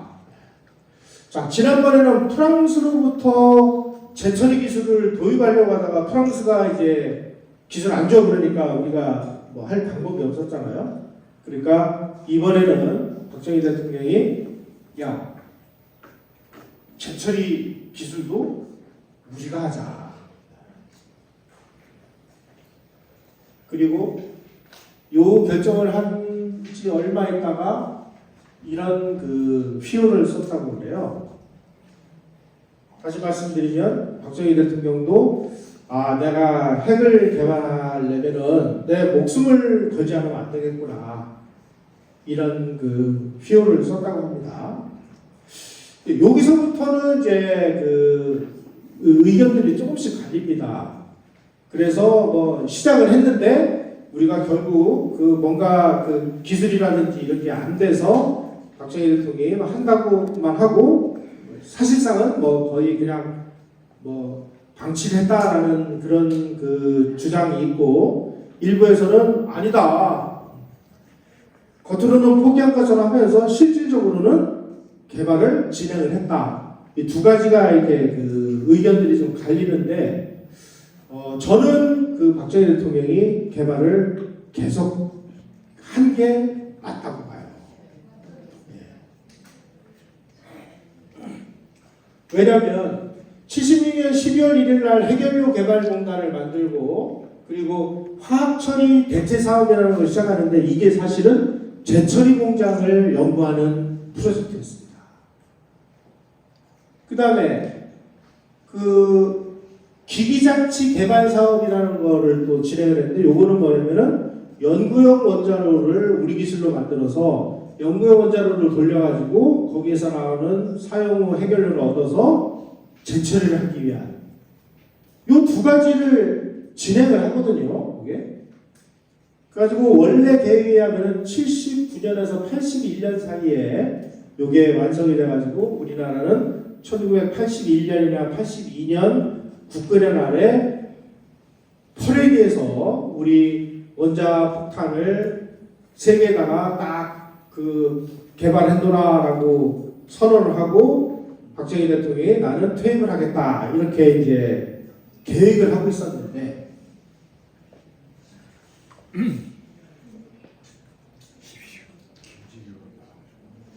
이 김재규라는 놈이 1979년 10월 26일 날 연구용 원자로를 만들어서 사용 후 핵연료를 얻어가지고 이거를 재처리를 하면 우리 플루토늄을 얻게 되는 겁니다. 그러면 뭐 폭탄 만드는 거죠. 그래서 우리가 핵연료봉 공장 이런 거를 그 공개하기 이전까지 미국은 전혀 눈치를 못 챘습니다. 그런데 핵연료봉 공장을 우리가 만들었다라고 발표를 하니까 이때서부터 막 그야말로 미국에서 이 핵 문제와 관련된 최고 전문가들이 한국으로 막 날라와가지고 감시를 하는 거예요. 그래서 이 당시에 뭐 오원철 박사를 비롯해서 뭐 엄청난 한국에 이 관련된 사람들이 전부 이제 집중 마크를 당하고 하는 그런 기록들이 좀 나옵니다. 여러분 여기서 우리가 참 이 미국이라는 나라를 우리가 이해를 할 필요가 있습니다. 미국 입장에서 볼 때 한국을 도대체 이승만 대통령한테 멱살을 잡혀가지고 한미 상호 방위 조약을 미국이 뭐 맺고 싶어서 맺은 게 아니잖아요. 빨리 휴전을 해가지고 빨리 빠져나와야 되는데 이승만 대통령이 뭐 당신들이 뭐 들어올 때는 마음대로 들어왔지만 나갈 때는 마음대로 못 나가고 붙잡고 있으니까 뭐 어떡하겠어요. 그래서 할 수 없이 상호 방위 조약을 맺어준 거 아니에요? 근데 맺어주고 나서도 뭐 주둔비 뭐 하면 뭐 이제 도와줘야 되는데 밑빠진 독에 물 붓기고 그러니까 미국 입장에서 보면 야 이거 한국을 우리가 언제까지 지켜줘야 되는 거야. 그 여론조사를 해봤어요. 자, 한국이 북한의 공격을 받았을 때 미국이 무력으로 한국을 방해해줘야 됩니까? 하고 미국의 이제 시민들한테 물어보니까 찬성 지켜줘야 돼 32%. 반대 아니 우리가 왜 한국을 왜 지켜줘? 반대가 52%예요. 그런데 똑같은 질문으로 일본이 소련이나 중국의 공격을 받았을 때 미국은 일본을 지켜줘야 됩니까? 라고 그러니까 찬성 50%. 반대 35%. 다시 말씀드리면 미국의 이 유권자들은 미국의 국익 입장에서 볼 때 한국보다는 일본을 더 중시할 수밖에 없어요. 자, 그런데 일본을 방위하는 데 있어서 일본에 있는 주일 미군만으로도 충분히 방어를 할 수 있다라고 주장을 하는 사람이 당선이 되면 주한미군을 계속 철수를 하려고 해요. 그런데 레이건 대통령처럼 야, 일본에 있는 주일미군만 가지고는 부족해. 바로 그 앞에 있는 이 한국을 중시로 해서 한국에서부터 막아야 돼 라고 한국을 중시하는 사람이 있으면 주한미군 철수 얘기가 안 나와요. 그럼 어떻게 해야 되냐 우리가 우리의 가치를 높이는 수밖에 없다. 그 에그뉴 부통령이 얘기한 대로 우리나라를 중화공업으로 꽉 찬 나라로 만들자. 그래서 중화공업을 만들고 핵폭탄까지 만들면 이제 완벽하게 되는 건데 미국 입장에서 보면은 아니 너희들 중화공업까지는 우리가 익스큐스가 되는데 꼭 그 핵무기까지 만들어야 되냐? 여기에는 이제 미국과 한국의 국익이 서로 부딪히는 거죠. 자, 이런 그 미국의 입장과 한국의 입장이 서로 다를 때 어떻게 해야 되느냐? 참 이게 외교적으로 정말 우리 한국이 가지고 있는 가장 큰 좀 어려움이기도 합니다. 어쨌든 박정희 대통령은 에그뉴 부통령의 그 조언대로 한국을 중화공업으로 꽉 찬 나라로 만드는데 성공을 했습니다. 그 결과 어떤 일이 벌어졌느냐?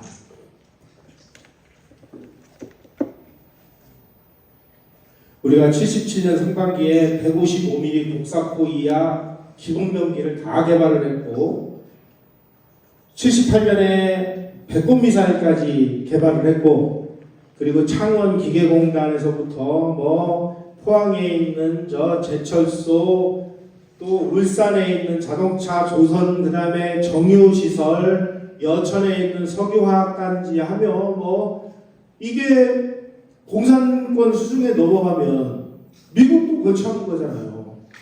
자, 한국이 어느 정도 수준인가를 한번 가서 보자. 78년 2월 11일 날 페리 국방차관, 11월 8일 브라운 국방장관 이런 사람들이 한국에 와서 창원 기계군단을 딱 방문합니다. 의학한 거예요. 11월 21일 날은 미 하원 군사위원회 멜빈 프라이스 위원장 등 13명의 시찰단이 와가지고 창원을 샅샅이 조사한 다음에 한국을 버리면 큰일 나는구나. 저 카터 대통령 저거 큰일 났네. 카터 대통령이 자꾸 주한미군 철수한다 그러니까 박정희 대통령이 핵무기 만들고 그러는데 만에 하나 이래가지고 우리가 한국을 주한미군 철수하면 어떻게 될지 모르는데 야 안 되겠다. 미국 정책을 바꿔야 되겠구나. 그래서 멜빈 프라이스 하원 군사위원장이 창원을 시찰한 다음에 아주 의미심장한 발언을 미 의회에서 합니다.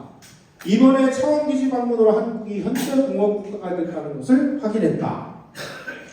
방위 소유 증가에 대한 책임을 한국 스스로 떠맡을 수 있는 능력을 갖게 됐음을 확신한다. 우리는 당한 결과를 분석하여 하원에 보고서를 제출하게 되는데 그 보고서는 주한미군 철수하면 안 된다. 로 될 것이다. 이 하원 군사위원장이면은 하원 의원 그 정책을 결정하는 사람이니까 이 사람 말대로 된 겁니다. 그래서 카터 대통령이 와가지고 뭐 박정희 대통령하고 싸움을 했지만 79년 6월 30일 날 박정희하고 정상회담을 한 20일 후인 7월 20일 날 카터 대통령이 항복 주한미군 철수 안 해. 이렇게 선언을 한 겁니다. 다시 말씀드리면 박정희 대통령은 우리의 실력으로 주한미군의 철수를 막아낸 겁니다.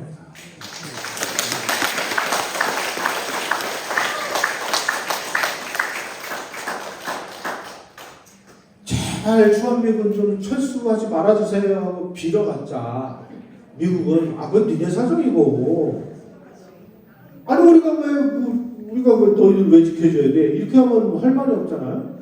박정희 대통령은 그래? 우리 이렇게 만들어놨거든? 너희가 안 지켜주면 이거 다 공산권 애들한테 넘어갈지도 몰라. 너 어떡할 건데? 그러니까 지켜줘야지 이렇게 된 거죠.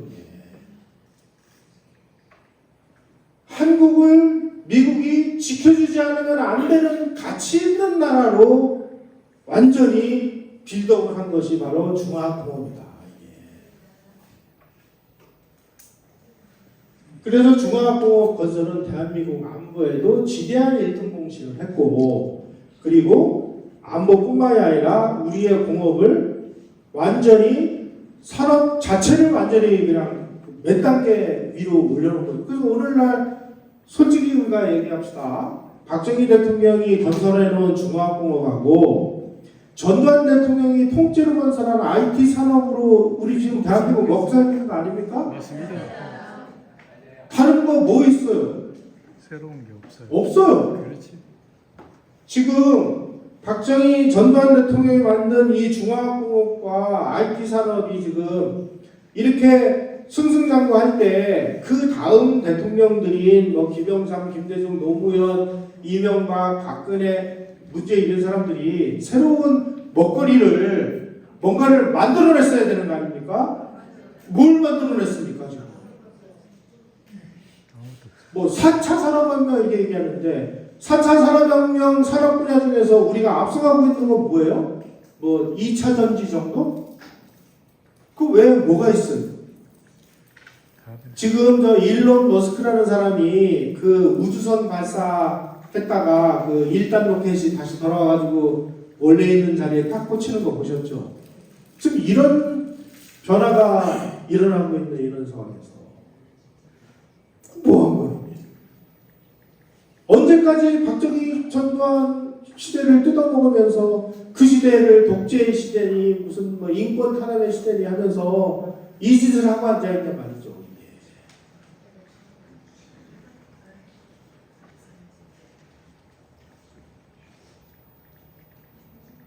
그래서 1979년에 농축하고 제철이 부분을 제외한 다른 모든 부분에서 원자력 기술 자리에 성공했어요.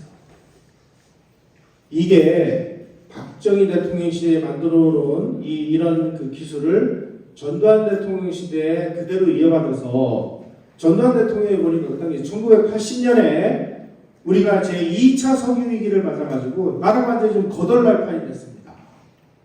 79년. 예. 79년, 80년에 우리가 80년 우리나라가 경제 성장률이 마이너스 5.7%였습니다. 물가가 32%가 올랐어요. 우리가 해외에서 밀려온 차관을 못 갚아가지고 나라가 좀 부도나가 당해 생긴 이런 상황이 됐습니다. 자, 이런 상황에서 나라를 지키려면 어떻게 해야 돼요? 미국하고 타협할 수밖에 없잖아요. 자, 지금 우리가 이런 상황인데 우리 좀 살려달라. 그때 미국이 그러면 너희들 우리가 뭐 방위산업 이거는 우리 뭐 상관 안 해. 근데 있잖아 원자폭탄 그 다음에 원자폭탄을 실현하려는 이 운반 수단인 미사일 이건 우리가 좀 껄쩍지근하거든. 자, 이런 상황이라면 전두환 대통령은 어떤 판단을 했을까요? 그래서 1980년 들어서 ADD가 완전히 작살이 납니다. 아마 선생님이 제일 잘 아실 거예요. 왜 그랬느냐? 야, 이 전두환이라는 놈이 말이야, 뭐 우리나라에 한국이 완전히 작살내기로 작전해서 그래. 이렇게 얘기하는 사람은 바보고요. 나라부터 살려야 되는데 미국하고의 이 관계를 언제까지 극단적으로 몰고 가서 얻을 것도 없이 우리가 벼랑 끝에서 뭘 할 수 있겠단 말이죠. 그래서 전두환 대통령은 할 수 없이 잠시 ADD에 있는 이 미사일 그 다음에 원자폭탄 기술 이걸 전부 해산을 시킵니다. 그리고 나서 원자력 산업은 방향을 틀었어요. 야, 미국이 폭탄은 못 만들게 하는데 그 대신 그러면 우리는 원자력 발전소를 국산화하자. 제가 원자력 그 연구 원장을 했던 장인순 박사를 인터뷰를 했는데 장인순 박사가 이런 얘기를 하십니다.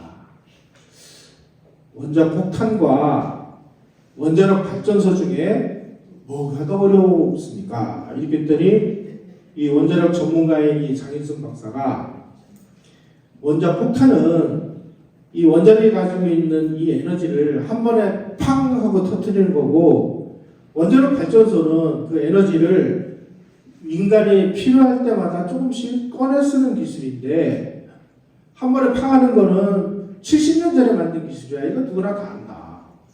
근데 우리가 필요할 때 통제를 하면서 꺼내 쓰는 기술은 쉽지 않다. 다시 말씀드리면 이런 얘기입니다. 우리가 원자력 발전소를 국산화를 하면 원자폭탄은 언제든지 우리가 원할 수 있을 때 만들 수 있다. 그래서 전두환 대통령은 원자폭탄을 만드는 대신 원자력 발전소 국산화를 시작을 해서 오늘날 그 모델이 지금 전 세계로 지금 수출되는 거 아니겠어요? 그 좌파들은 뭐 어떻게든지 이승만, 박정희, 전두환으로 이어진 이 소위 말하는 이 근대화 혁명 시대를 엿보이기 위해서 뭔 짓을 다 하는 인간들인데 오죽하면 전두환 대통령이 그 박정희 대통령이 그 애지중지 그 키워놓은 그 인재들을 다 내보냈겠습니까?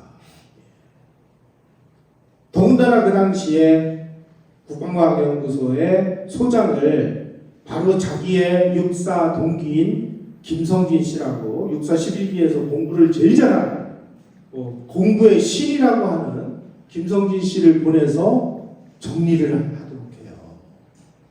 저는 보다 더 원대한 계획이 있었다고 봅니다. 우리는 원자폭탄을 포기하는 조건으로 원자력 발전소 국산화를 성공시켰습니다. 그러면 김재규는 뭐 한 거예요? 배신자.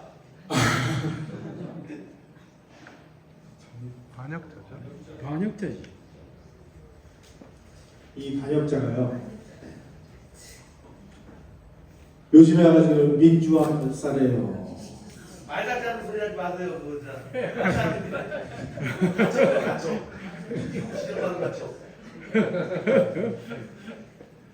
정말 이렇게 우리가 가치가 전도된 시대에 살고 있습니다. 이런 엉터리들을 이겨내고 우리 역사가 어떤 과정을 거쳐서 여기까지 왔는지를 알려면 눈을 부릅뜨고 공부하는 공부를 해야 돼요. 여기 잘 오셨어요.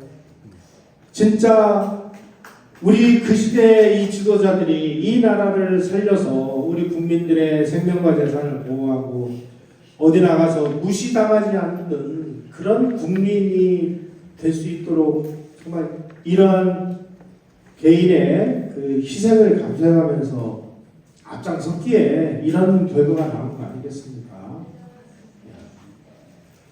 오늘 그 중간에 있는 부분들은 시간이 좀 모자라서 조금씩만 건너뛰고 그랬는데 뭐 그게 그 내용이고 오늘 막 핵심 내용만 제가 전달을 드렸는데 어쨌든 중화공업은 방위산업을 위해서 했다.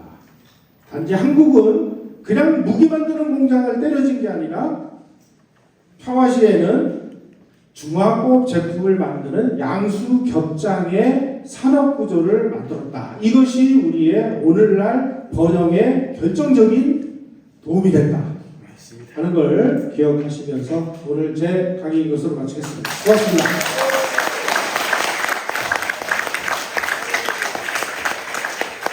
자, 다시 한번 박수 부탁드리겠습니다.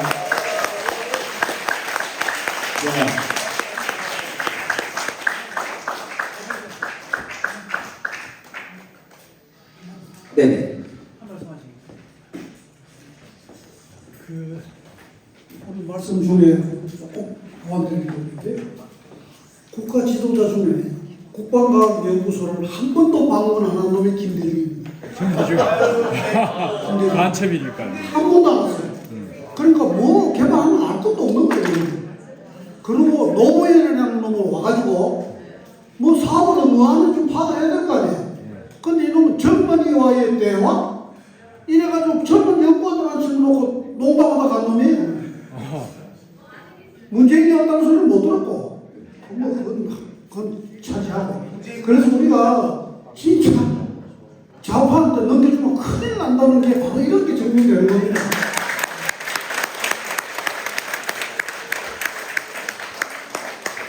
자, 여러분, 저 화장실 가는 거 잠깐만 참고 저희가 한 5분 정도만 제가 잠깐 말씀드리고 단체 사진을 찍고 오늘 3회 강연을 마치도록 하겠습니다.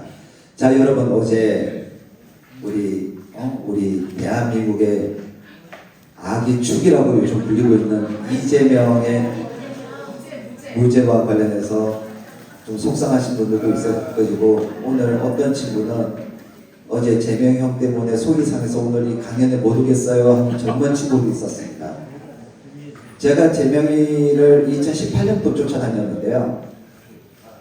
어제 이 위증 교사와 관련해서 작년 4월 20일 이재명과 그리고 이화영 등 각각을 제가 위증 교사로 고발을 했었습니다. 그렇게 전 별 얘가 원체 중요한 범죄 행위를 했기 때문에 이런 것은 저한테서 크게 대수롭지 않은 거였었어요. 근데 1년이라는 시간이 지나고 나니까 얘를 발목을 잡을 수 있는 그런 고발건이었더라고요. 즉 우리들이 귀찮고 뭘 하더라도 어떤 행동, 씨앗을 뿌려놓지 않으면 시간이 지나서는 그거 의미가 없더라. 그래서 지금 오늘 이 강연도 마찬가지고 저희가 김용삼 대기자님을 어렵게 제가 모셔서 일한 걸 하면서도 우리가 단순히 이 강연을 듣고 돌아서서 나 그때 6번의 강연에 참석을 했어 등에서 만족할 것이 아니라 적어도 이 강연을 보신 여러분들께서는 가정도 좋고 가족들도 좋고 또는 지인들도 좋고 이번 12월 22일인가 하여간 그날도 화요일입니다. 그날 혹 여러분들의 손자 손녀 혹은 또 동생분들 여기 보니까 젊은 친구들도 와 있는데 가족들과 방학이라서 올 수 있는 분들이 있다면 함께 근데 모시고 올 때 뭐가 있었냐면 우리가 집회 주최측도 마찬가지고 이 강연을 하시는 분도 모시고 왔는데 야 이런 데 데리고 왔어? 이렇게 돼서는 안 되겠죠. 근데 아마 여러분들께서 지켜보셨겠지만 전혀 부끄러움이 없는 그런 우리 김용삼 대기자님 아니시겠습니까? 맞아요. 네. 또한 오늘 축사를 해주신 우리 김재수 전 ROTC 회장님이나 정경희 의원님처럼 이 한 번 한 번 잠깐이라도 마이크 잡는 분들도 전혀 부끄럽지 싶지 않은 그런 분들이십니다. 그래서 저희가 이제 6회 중에서 3회를 했습니다. 그리고 제가 앞서 말씀드린 바와 같이 이게 소문이 나고 제가 분명히 그 서울구청에 있는 구청장들 그 모임, 국민의힘 모임에다가도 이러한 강의를 내년 내지는 내후년에 되면 이제 또 구청장 바뀔 겁니다. 그래서 그러한 부분들도 제가 부탁을 드릴 겁니다. 그래서 여러분들께서 단순히 강연에만 그치는 것이 아니라 여러분들이 우리 젊은 친구들 빼고 당신들이 만들어 온 이 대한민국을 후손들에 물려주기 위해서 우리가 어떤 역할을 할지에 대해서 한번 더 12월까지 또 고민해 보시고 또 그 강연이 끝나고 난 다음에 또 우리가 단순히 아스팔트에 나가고 문제의식을 가지고만 있는 것이 아니라 내 아이들에게 내 손자 손녀들에게 내가 무엇을 남기는 것이 가장 큰 유산일까도 한번 고민해보는 그러한 우리 강연 기간이 되었으면 좋겠다는 말씀을 전합니다. 시간 관계상 저희가 오늘 질의응답을 저희가 할 수 없는 부분을 좀 양해를 부탁드리고요. 우리 단체 사진을 한번 찍고 오늘 날씨가 많이 추워졌습니다. 그러니까 조심히 돌아가시면 감사하겠습니다. 좀 나와 주십시오.